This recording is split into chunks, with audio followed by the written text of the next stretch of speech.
Welcome home to USA Global TV and Radio, a place where dreams take flight, with authentic storytelling, diverse perspectives and meaningful conversations, where global stories unite and bridges are built beyond all borders. Discover world-class education, entertainment, hope and inspiration. Together, we're building bridges worldwide. Subscribe to our channel, USA Global TV. Download our app, USA Global TV. Be our guest or join our team. Visit usaglobaltv.com. Thanks to our founder and executive producer, Dr. Jacalyn Kerbeck. Music score by Yeffy Tang from Cloud Road Music. Voiceover artist Mike Porter. Creative direction by Paul Garcia. USA Global TV and Radio. Your home for global connection. All rights reserved. This video and its contents are the exclusive property of USA Global TV and Radio. Unauthorized use, duplication or redistribution in any form is strictly prohibited. Randall Laughlin here. We're on the Corner Bookstore on the USA Global TV and Radio Network. Before we get started with our guest today, Humphrey Hawksley, to give you a brief rundown on me, I am an author, 7-8 books, I think. I also a book coach and publisher, published over 50 books for other people. I also am a researcher. I claim researcher as my primary mode of operation today. I research the human body at the cellular level, chemically speaking. I look for cause and effect relationships. Treat a cause, fix a problem, treat symptoms, and you'll always be treating them. And the cause could get worse. And when I'm not doing that, I host 3 TV shows every Thursday here on the USA Global TV and Radio Network. And which reminds me, if you're watching this on YouTube right now, please consider subscribing if you haven't already. So let's get to our guest today, Humphrey Hawksley, a mouthful. And he is an author, and we're going to be talking about that a lot today. He's also a journalist, and we're going to touch a couple areas in that. And he's also a commentator. He's been BBC, I guess, over 30 years. Been to all 7 continents in the world and our Earth. And he's such an amazing history. I can't wait to get to talk to him today. So, Humphrey, please join me up here on stage. Red, very good to see you. Very good to see you. Yeah. And you're in the UK today, right? I'm in London today, where it's a spring day and the sun is out, but tomorrow it could be hitting 0 and raining. You never know in England. Yeah. And where are you? You're in Texas, is that right? I'm in Houston. Houston. Yeah. Yeah. Spring came here about the second week in February, and we've been pushing. I think one day it was over 100 here in Texas. I think yesterday was almost 90 here in Houston. Okay. If you convert that, it's up there a ways. Yeah. But wasn't Texas at one stage, wasn't there a frost and the power grid collapsed? That was a couple years ago, and that is correct. Yeah. I happened to be involved in that at that time because we lost electricity with we got down to almost single digits in Houston, which is extremely rare. Yeah. I think usually if it gets down really cold, it's like 15 degrees. But that's absolutely true. The windmills froze up because they didn't have the right kind of oil to sustain that temperature. And lots and lots of solar arrays were wiped out by the following spring with the hailstones. It's an interesting place to be. Yeah, it certainly is. And gas prices are getting a bit high there at the moment. Is that right? Yeah, we're not quite touching $4. It's still a mid $3.50, $3.60, but it's a dollar, at least $1 more than what it was before the Iran war. Yeah. So, well, we better put that to one side, or we'll go down a rabbit hole. Before we go down the rabbit hole, we were talking backstage. I was telling you, I got an invitation to Vietnam way back when, and then that was the beginning of my naval career. And then I got an invitation to Bosnia at the very end of my career. So I had a chance to be involved in a couple of conflicts. And you said, well, I was just in Vietnam. So why don't we just kind of take a minute and lighthearted chatter about what's going on in Vietnam nowadays? Well, Vietnam was very interesting for me because I was in Doha. The flight went via Doha, and I think that plane took off minutes before the Iran attack started. Because there was as soon as I arrived in Hong Kong, I went via Hong Kong. The Iran war had begun, and then I flew to Vietnam, where, of course, America had a very big and long, protracted war, which it technically lost in 1975. And I was in Da Nang, which is the central coastal city where the Marines, US Marines, first landed in 1965. And they have some very well curated war museums, Red, there that takes you right through the Vietnamese history. And what's fascinating, and what was fascinating particularly because I was getting all the news reports about Iran, and I was looking at this historical American intervention, for want of a better word, for the cause to stop communism as it was in those days. And the Vietnamese had been fighting what they call foreigners. I think it was since the mid-19th century. So from around 1850, when the French arrived, up until 1975, they were fighting the French and they were fighting the Japanese when they came. Then they were fighting the Americans, and then they briefly fought the Chinese. And now they're a unified, independent country. But what was striking was that as I walked down the streets of Da Nang, firstly, you had a lot of buzz. Everybody was going about their business, doing their stuff and that. But central to all that was the communist flag flying over these government buildings. Whoa. So the communism, but it's not communism. It's not the communism the Cold War was about, but it's an authoritarian, non-democratic Asian country that America spent nearly 60,000 men and God knows what else lives were lost in it, and that war was lost as such, and it's still flying the flag that America went in to defeat back in 1965. Yeah, there's a lot of let's just say commentary back then on the best and the brightest and this and that and half a dozen other things. It went both the gamut of both ends of things, but that's a topic for another day. Okay. Why don't we jump over to? No, you can't just do that. What were you doing there, and when were you there? I was there in 71, 72, and 73. Okay. I was part of Operation Market Time. We were basically flying daylight hours out over the South China Sea, identifying any vessel that was going into Haiphong or any vessel that was an infiltrator trawler going into the Mekong Delta. So we took off. I spent 10 days in the Philippines, 10 days in Vietnam, 10 days in Thailand. And so each of those 10 days we were out either doing the South China Sea or the Indian Ocean. And we would take off, be on station generally at daylight. And as soon as it was dark enough, we'd come home. And so we were flying basically 12-hour days, 13-hour days, depending on what was going on. And we come across 100 or more ships. But if we found an infiltrator trawler, we made one pass, notified the world. We started off about 15 miles, kept them on radar, and we turned them over to another asset, whether it was an air asset or a submarine asset that tracked them. If they did go into the Mekong Delta, they sent another aircraft out to blow it out of the water. Other than that, we just collected intel on anything going into Haiphong with regard to any Soviet bloc vessel. So that was my primary mission there.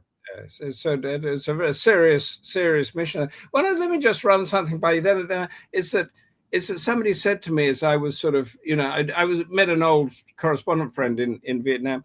They said, they say that we lost the Vietnam War, but actually, if you look at it as one battle within the whole of the Cold War, then the Cold War was won. And if there hadn't have been a stop or whatever happened in Vietnam, maybe the Cold War would not have been won. Well, you know the power of the press, the power of influence. Absolutely. Tet Offensive, I think, actually was not as bad as it was. There was a lot of destruction of the North Vietnamese, but for whatever reason, the destruction of the America forces overshadowed that to a degree, and there's a lot of will to maybe we don't need to do this. And a big change happened after Tet. Did it have to happen? I don't know. That's one of those places, as you say, it was a stoppage, not really a quick stoppage, but a trend in the opposite direction. Support, congressional, otherwise, media, a lot of things over there. But when you start, having body bags on TV every night, that's pretty gruesome.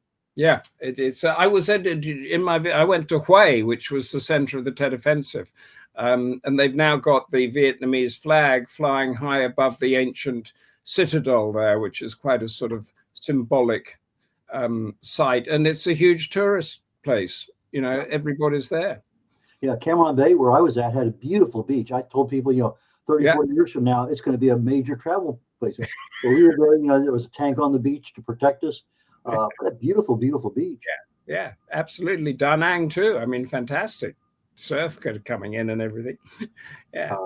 But anyway, we've been distracted, haven't we? Oh, easily so. I hand over back to you, back to your stewardship. Okay. Why don't we do this? Why don't we take a couple of minutes, talk about what Bosnia is like as you last remember it? And then that takes care of my connection with you directly. And then we'll get into your book. Well, Bosnia, that was the 90s, was it? Late 90s. Yeah. I mean, Bosnia is fascinating in a way because that was the first sort of UN or Western intervention into a European war, and there was a lot of spring in the step because it was, the Cold War had ended and we had won it, and we thought that everything we did was right and we could fix it. But interestingly, just like we're hearing now, these accusations, Europe was unable to fix it, and it was Richard Holbrooke from the United States that went in and created the agreement that is still holding by the skin of its teeth in Bosnia now. But those underlying issues, Red, that started the war, the Serbian and the Croats and the Muslims and Albania, Kosovo came later, but those underlying issues haven't gone away. So there's a lid being kept on them, and maybe over the next century they might go away, but still they're not good.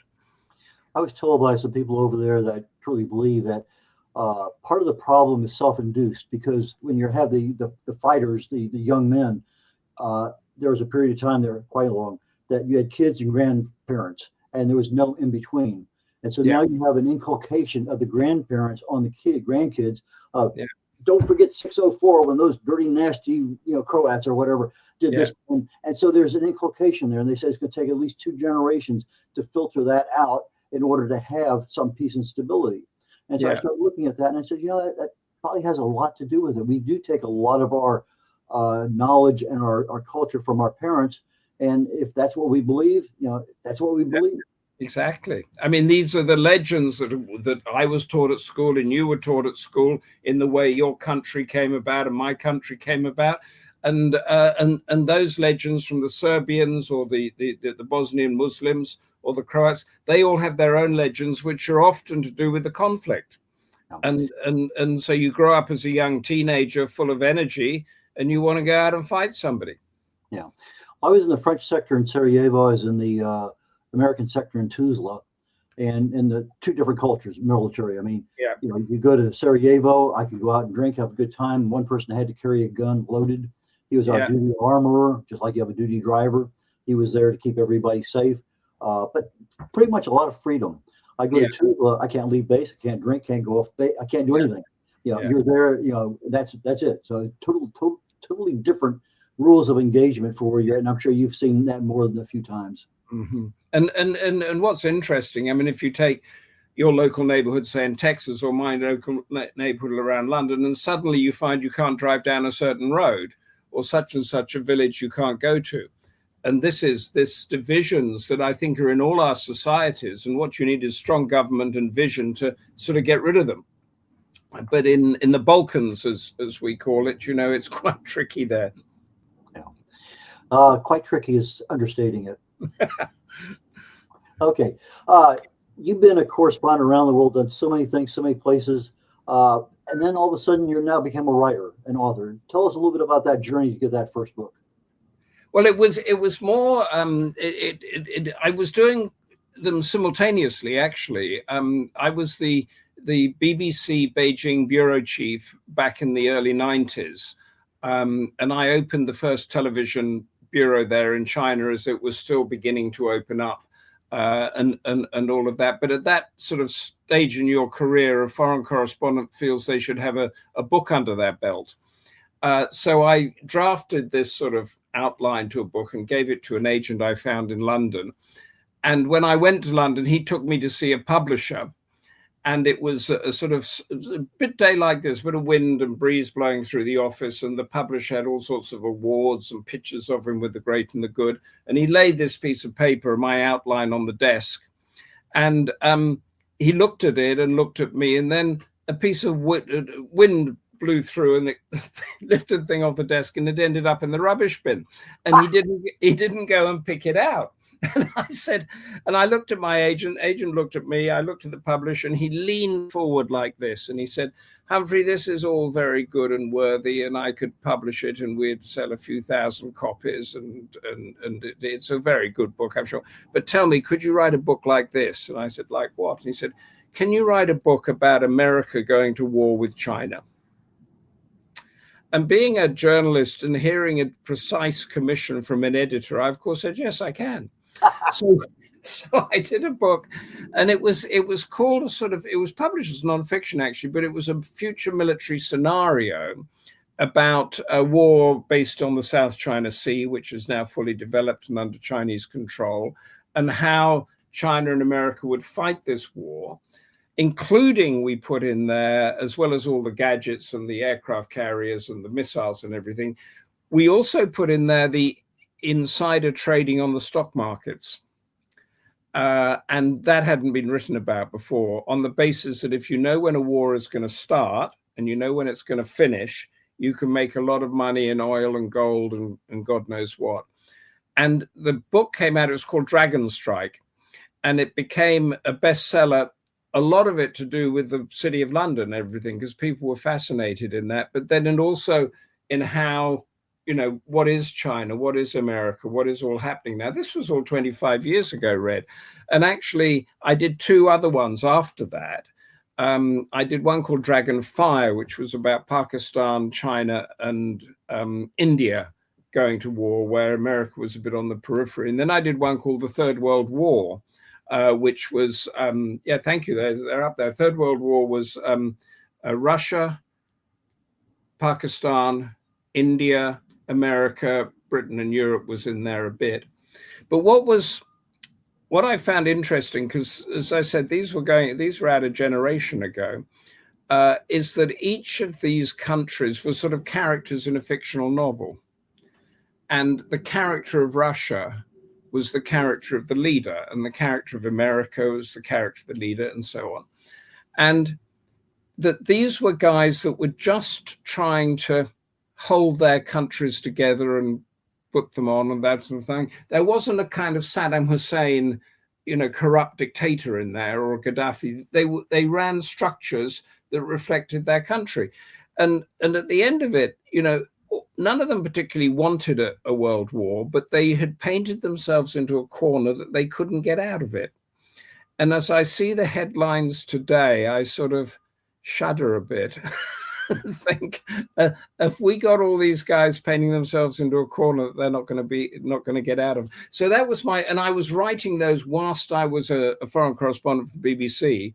So I was writing them on the hoof, actually. I remember sort of as a Third World War, I was editing it in a bunker in Baghdad at one stage, and also at the sort of transit lobby at Dubai airport, because you had all these deadlines going on. So you've been a writer forever. It's just now you have to take up, now I have a character, I have a time frame, I have a basic plot, I have the cultural, I mean, there's so many different aspects of it. So you start putting these things together, and we're going to talk about your nonfiction and your fiction, but let's start with the fiction first, because that's your Rake Ozena series. The Rake Ozena series, yes. That had its genesis because I was doing a BBC assignment to the US-Russian border. And I managed to get commission to go there because it was before the Ukraine invasion, but something was going on with Ukraine or Russia and the US and that. And there was the growing tension between these two antagonistic nuclear superpowers, the goodwill and all the blossoms and the petals that were coming from the winning the Cold War, that had all gone away, and we were getting down to hard realpolitik. And I said, I want to go and have a look at this border. What I didn't realize at the time was that the border, you think goes, or you know, most people think it goes across a 50 or 60 mile stretch of water between Siberia and Alaska. But actually, in the middle of that stretch of water, there are two islands. And those islands are barely 2.5 miles apart. And on one of the islands is a native Alaskan village with about 80 people on it. and it's a sort of basic remote village. There's no roads, there's no hotel, there's no restaurant, there's one shop, I think, and that was it. And then across the water, there's a Russian military base. And that is the border goes down the middle of it, as well as the international date line. And I thought, I've got to go there. And so I had arranged for a helicopter to fly out. You have to charter a helicopter to fly me and a camera person out. And we were to be overnight and then come back in, just get the shots, do the piece to camera and the rest of it. But the fog came down. And the fog stayed for 10 days. So that means I stayed for 10 days. And that means that I just, once you've done a bit of it, there wasn't much more to film. So I just sat and sketched out what ended up being the first of the Ray Kazena series.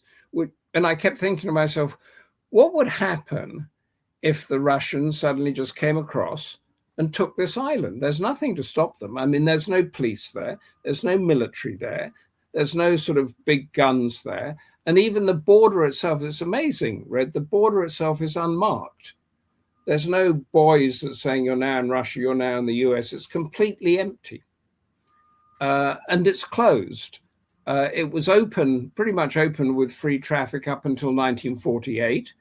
And then during that beginning of the Cold War, it was closed, and it was called the Ice Curtain now, crossing the Ice Curtain. So I wrote a thriller about what would happen if, the Russians come over. They come over to sort of fake it in a way, because they claim that there's a medical emergency there. So they come over with a Red Cross on their helicopter, plus a lot of gunships and the rest of them. They take the island.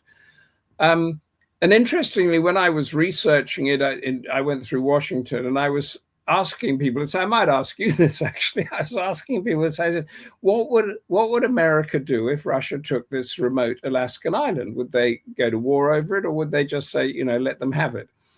Why don't we bring that up right after the commercial break? Okay, so we'll continue on very shortly. Okay. My Tummy Hurts by Dr. Jacalyn Kerbeck. Meet Jackie. She loves recess, running with friends, and laughing on the playground. At school, Jackie tries to play like she always does, but suddenly the pain comes back. Lately, something feels different and her tummy hurts, sometimes a little and sometimes a lot. With the help of a caring teacher, a nurse, her mom, and a kind doctor, Jackie begins to understand what her body is trying to tell her. Sometimes tummy pain is more than a simple bellyache. Some children live with conditions like ulcerative colitis or Crohn's disease. Jackie listens to her body. She asks for help. She knows she's not alone. And Jackie finds her way back to running, laughing, and being herself. My Tummy Hurts, a kid's guide to bellyaches and bathroom troubles by Dr. Jacalyn Kerbeck, available on Amazon and in fine bookstores around the world.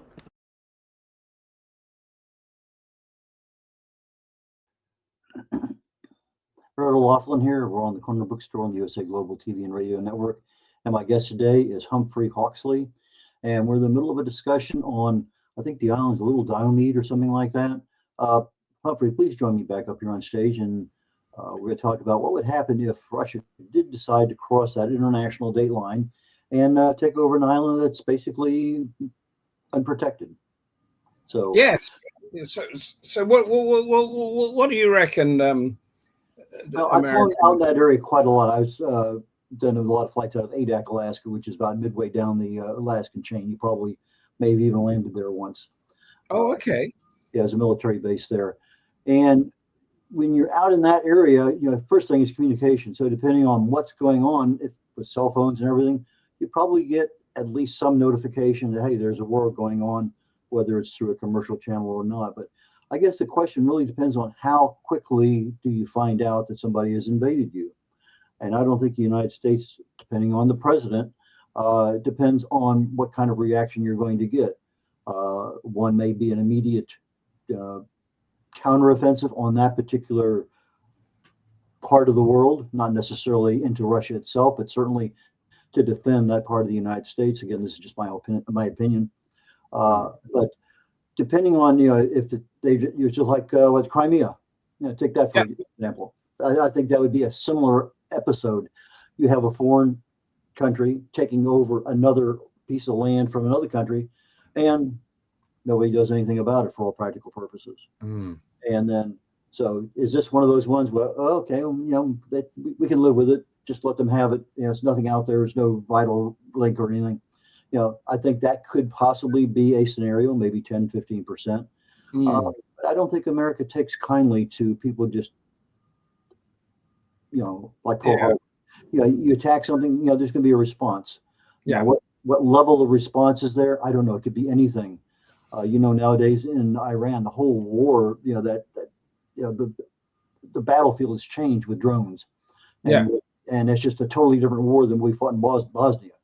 Oh, God, yes. Yeah, because Bosnia was on the ground, wasn't it? I mean, there was a bombing, but it was basically on the ground. And it was to do, and Bosnia was interesting because it wasn't, Bosnia is totally different to Iraq or Afghanistan, where it was a sort of insurgency, but Bosnia wasn't an insurgency. It was these different sections fighting each other. And this one scenario we're talking about on the US-Russian border, when I was doing the research on it in Washington, a significant number of people, not the majority, said, oh, we'd just leave it.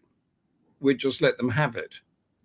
But I couldn't see that happening if you've got 80 American citizens on there suddenly being governed under another flag, that Washington could let that go.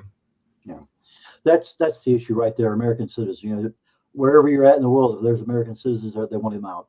Just like Iran, get them out, wherever you're at. And so, there's a strong feeling toward that. Yeah. Let's get back to your book here, because we've got not many minutes left, and I want to get into. So you write. Who's your editor? I know your publisher is. You're a publicist. My editors read change all the time, but the person that discovered. The person that first commissioned is a wonderful editor called Kate Lyle Grant, and she's moved publishing companies and taken Rake with her in a way.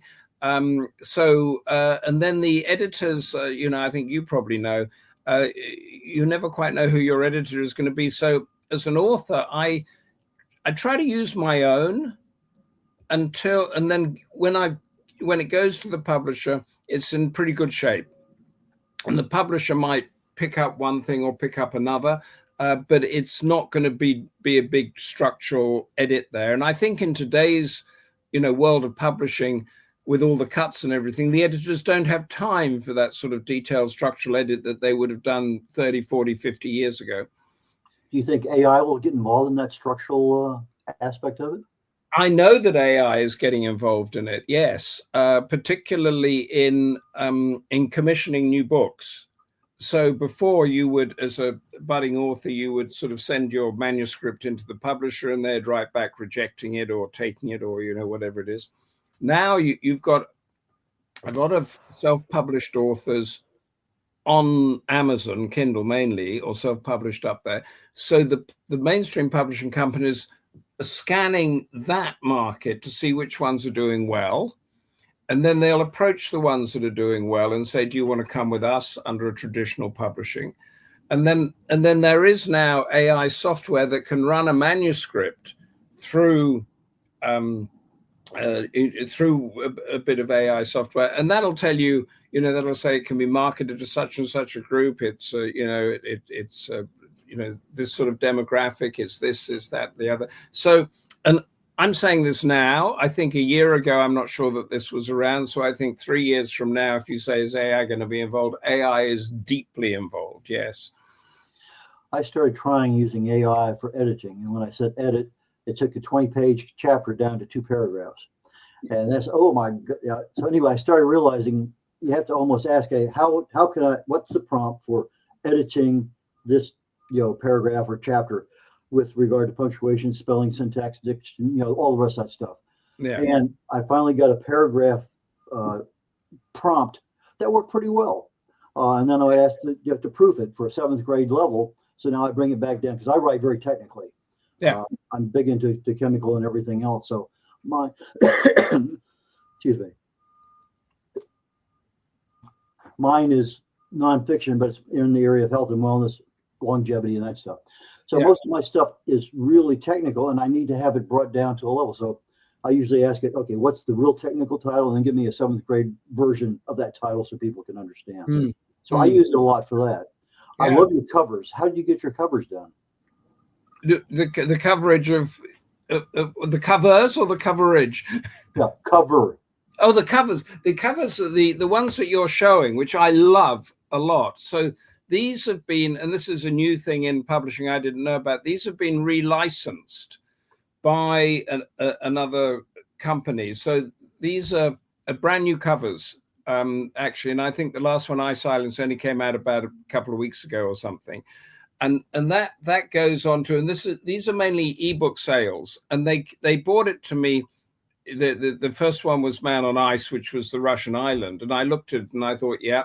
And now they've done these 4. And I think, I mean, I'm not sure what you think, Red, but you've got a brand there, and you've got a person, you've got a character there that you identify with, and you have hostile environments around you and all of that. So I'm hoping that the next one I do, that's due out in October, will have a similar branding to it, so that you do it. Well, what do you think? You think they work? I love them, actually. You happen to pick a genre that I spend a lot of my personal time reading in. Yeah. And so I have an interest in them just because of what I read in background check on you before we started the show today. But after talking with you and getting to know you a little bit better, you know, last week I ordered a book from a guest we had on a while back. I'm definitely going to be ordering 1 or 2 today, so I can tell you that's going to happen. But your next book is Operation Icebreaker. You say September, October it's coming out? Yes, that is the 5th one in the Rake Osena series. I think they've now got a date, October the 6th. It's due out, and I hope to be in the States and Canada, where they've got the big Bouchercon conference there, which is the Thriller Writers Mystery Bouchercon, I think at the end of October. But that one, I found that one quite interesting, because I signed the contract for it last July, I think June or July or something like that. And it was actually a scenario, very fictional scenario of the US trying to take over Greenland. And then, of course, as the months ticked by, particularly the uproar of it in January, it became a bit of a reality. So even in my fictional account, as the proofs came in and everything like that, I had to tweak and change bits of it. So I don't know what I'm doing wrong, but I've had a few of those situations before with my books. But that was with that one. So Rake is and Greenland, of course, is up in the Arctic. Rake is an Arctic fighter.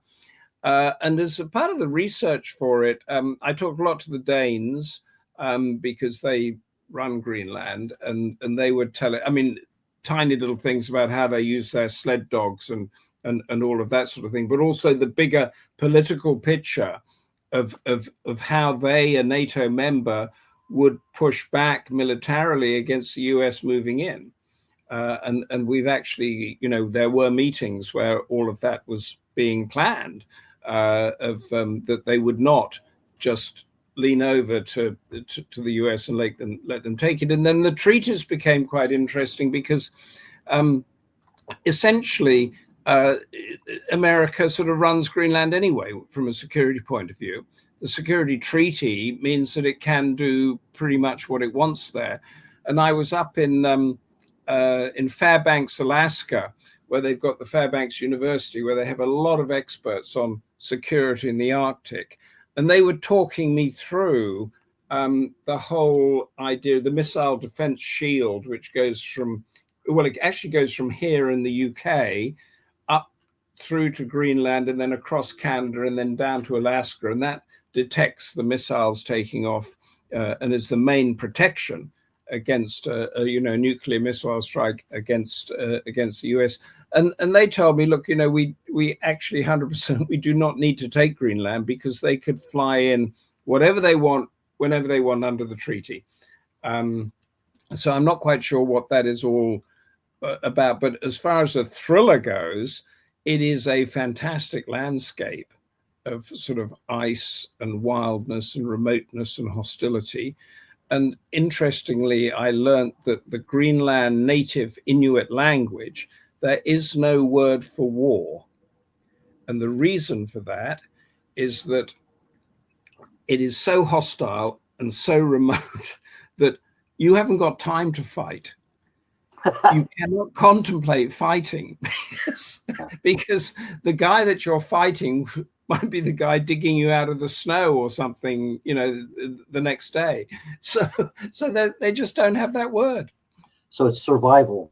Yes, that's it. It's exactly survival. And actually, there was a guy. All the professors at Fairbanks University are fascinating. They're sort of professor this and professor that, but actually they're all special forces guys that have really got the lived experience. But one of the guys wrote an interesting paper about how the U.S. Special Forces, the SEALs and Delta Force and all that, should do some training with the native Alaskans, because these people know how to survive. It's a second instinct for them of, how to hunt, how to keep yourself as warm as possible, how to read snow and all of that. And they could teach the special forces so much. And at the moment, as far as expertise goes, the lead in on this is the British and the Norwegians and the Nordic countries are far more advanced sort of militarily and with DNA know-how of how to operate in the cold than the Americans are. So not only are you a best-selling author, you're a prescient author. Who knows? Well, obviously, knowledge of things ahead of time, so you never know. Yeah. Anyway, we're getting down to that point in time in the show that I usually ask my guests, how do people buy your books? How do they get in touch with you? So let's talk that here for the next minute or so. That's the Humphrey Hawksley. My name is up there. If you Google that, it should come up. And I have a website with all the books on it, with the video trailers and the characters and that. But the Amazon in the UK and Amazon in the US and Amazon wherever you are in the world is that Reiko Zena series is on. They keep putting it on special offers and all the rest of it. So last week it was free or something like that. Now it's $2.99 or 99 cents or something for the book. So download it, have a read. Let me know what you think. I am on the website is my email. I don't have any blocks, no agents and that. The emails come to me and my assistant, and we talk to you. And we love pushback about any crazy ideas, and we love ideas, of where you would want to see the next Arctic thriller be based on, what issue, on what people should be involved. We love all that. Okay, we're live TV right now, but we do have an audio audience on the podcast to go out after the fact. So for the audio audience, Humphrey, Humprey, Hawksley, Hawksley, HumphreyHawksley.com. Humphrey, it's been great. I'd love to chat with you a whole lot more. Unfortunately, today we have a time commitment. But please, I would welcome you to be back anytime on this show or my other show called The Wise Ones, which starts in about 23 minutes. Oh, I will tune into that, Red. I felt we only touched the surface on Vietnam, Bosnia, whatever we were talking about. So anyway, love chatting with you, and I look forward to our next conversation. And I definitely will be buying at least one or two of your books to get an idea of how well you write and how well you can capture my imagination. Absolutely. Thank you so much. Take care. Red O'Loughlin here. We're wrapping up the Corner Bookstore on the USA Global TV and Radio Network. We had a really good talk today with Humphrey Hawksley, bon vivant, just amazing person. Also a fiction and nonfiction writer, a strange combination. Not too many of those out there. Don't know many of them, but I do know a few here in the Houston area. And not sure what else to say with regard to that. So let me go into the next show. I have an expertise on tea coming up. I've known her now for a short while. She's in one of my networking groups, but she specializes in tea. And we're going to be talking about that kind of business as an entrepreneur.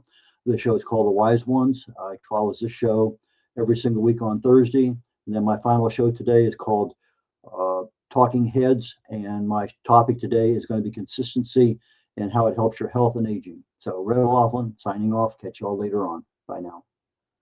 Is it true? Is it kind? Is it necessary? In a world quick to judge, one book dares to reveal the hidden cost of silence. Discover Holy but Harmful, The Silent Sin of Judgment, How Hidden Judgments Destroy Relationships and Damage Lives by Dr. Jacalyn Kerbeck. The Amazon #1 bestseller that's transforming the way we understand ourselves and the way we see others. Pick up the companion workbook to uncover your own hidden judgments and learn how to break free from them. Available now on Amazon and at fine bookstores worldwide. USA Global TV and Radio proudly presents Tracy Cram Perkins, a dementia caregiving survivor teaching how to balance care with peace of mind. #1 resource for dementia caregivers. It's the book Dementia Home Care: How to Prepare Before, During, and After. Over 17,000 copies sold of this must-have guide. And now a testimonial from Tracy Smith.